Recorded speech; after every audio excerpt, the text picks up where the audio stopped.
Hello mga katumbok.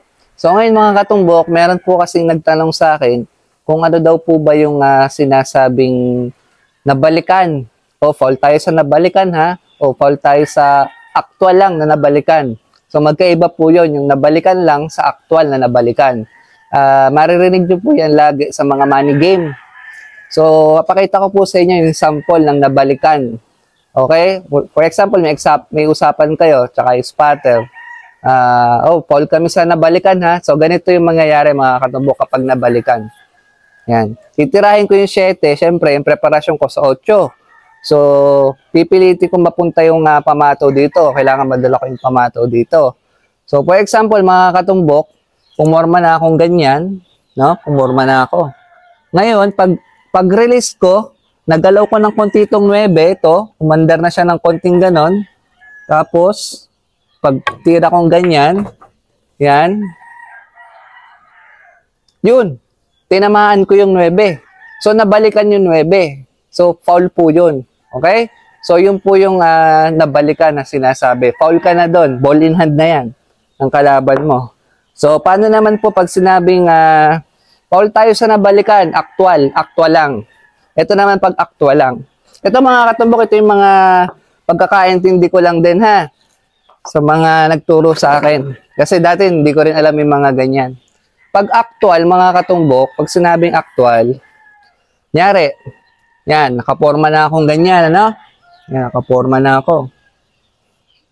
Ngayon, mga katumbok, tumayo ulit ako. Yan, pumorma ulit ako. Nagalaw ko tong 9 ngayon. Siyempre, si spotter, ibabalik niya yan, tatandaan niya. Okay? So, ngayon, tumira akong ganyan. Hindi pa rin ako sigurado. Tumayo ulit ako.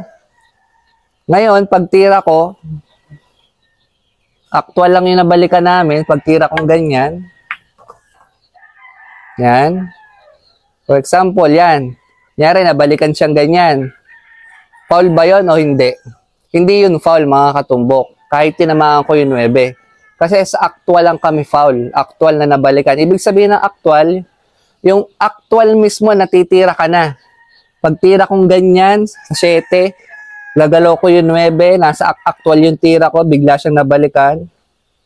Foul po yun. Yun yung actual ha, para hindi kayo narilito. For example, nagalaw ko yung 9. Kaso hindi ko naman siya tinira. So, hindi na po yung actual. Okay? Pag nagalaw ko yung 9, pag nabalikan, ibabalik lang yun ang spotter. So, yun yung pagkakaiba, mga katumbok, ng actual na nabalikan tsaka yung nabalikan lang. Kaya dapat pinag-uusapan po yan bago maglaban para hindi nagkaka-resolution sa laban. Ano? For example naman, mga katumbok.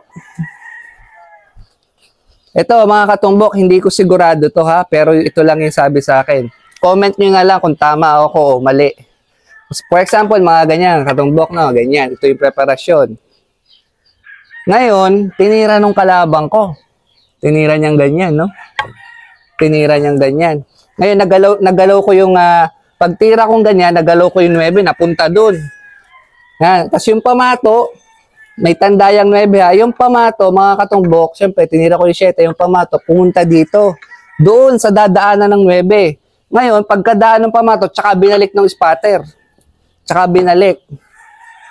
So ano yun mga katumbok, hindi ko naman tinamaan yung 9, pero yung dadaanan ng pamato sa pulsa na yung 9, ano yun, foul o hindi? Okay? Para sa akin mga katumbok, foul na po yun ha. Kasi hindi lang naibalik ng spotter, pero dadaanan yun. Pero yan ang hindi ko sure. Kaya yan po yung tinatanong ko sa inyo. Kasi dadaanan yan mga katumbok eh. Eh pagtira ko ganon, nagalo ko yung 9, yung pamato, bumalik. Hindi tinamaan yung 9 kasi nga napunta dyan. Binalik lang ng spotter after na nung preparasyon.